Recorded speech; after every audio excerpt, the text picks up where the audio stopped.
Well, LeBron James has been doing it at a high level for nearly 20 years and counting, stuffing his hollow stat sheet, one layup and dunk at a time, while bricking and airballing the vast majority of every shot outside of 3 feet from the basket, flopping, flailing, and whining his way to a nearly unprecedented amount of finals losses. Not 3, not 4, not 5. But if there is one common element throughout all of the stops of LeBron's storied career that has become universally accepted, it is, of course, his lack of help. A tale as old as time. LeBron can't win shit, begs for more help, or leaves in free agency to amass his next super team, gets every single player and trade he wants, fails again, and repeats the entire process. It started at an early age and stage of his career, when after back-to-back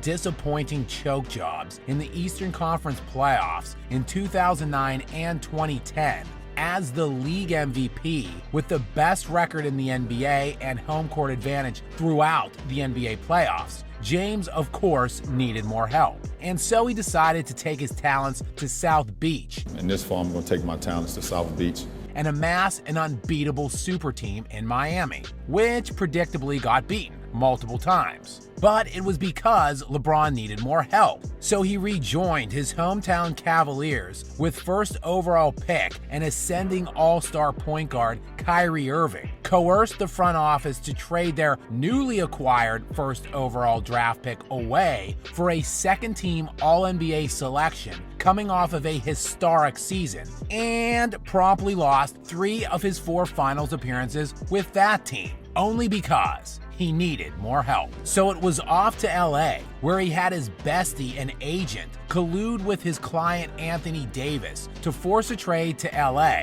And after winning a fake preseason exhibition tournament disguised as an NBA championship in 2020, the Lakers lost in the first round and missed the playoffs altogether in consecutive seasons before finding themselves on the brink of missing the playoffs for a second consecutive year last season as the trade deadline was approaching. Naturally, LeBron again not having enough help, the Lakers needed to trade away half of their team, bringing in key contributors like Rui Hachimura, D'Angelo Russell, Malik Beasley, and Jared Vanderbilt, all essentially for the expiring contract of Russell Westbrook, who was a programmatic non-fit, to put it nicely. The Lakers were good down the stretch following the deadline deals. Very good, posting an NBA Western Conference best 18-9 record to end the regular season. And the new acquisitions were a resounding success, as the Lakers went all the way from out of the playoffs with less than 2 weeks remaining in the regular season to the odds-on favorite to win the championship at one point during the playoffs, getting all the way into the Western Conference Finals, behind Anthony Davis and a number of big contributions from a number of Lakers role players. LA was squarely within every game in the Western Conference Finals series, as all 4 games were within 1 possession late in the fourth quarter,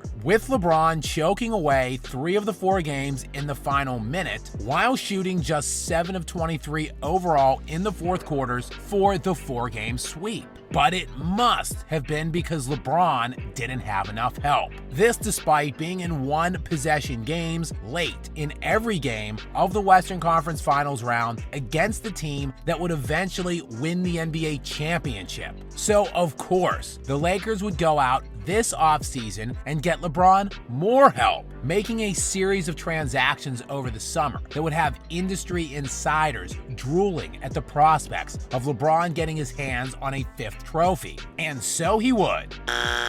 Just kidding. No one is really taking that early season LeBron Invitational Cup thing seriously, except of course LeBron himself, his pathetic fan base, and embarrassingly enough, the Lakers for hanging this fake banner to commemorate that fake tournament. But now, here we are, as the calendar turns to 2024, and the Lakers now find themselves under 500, checking in at just 17-18. Of course, it must be because LeBron just doesn't have enough help. And in the midst of the Lakers' latest flounderings, the calls by the mass sports media jock sniffers have already started heating up about how to get LeBron, you guessed it, more help. Klay Thompson in a Los Angeles Laker uniform is special.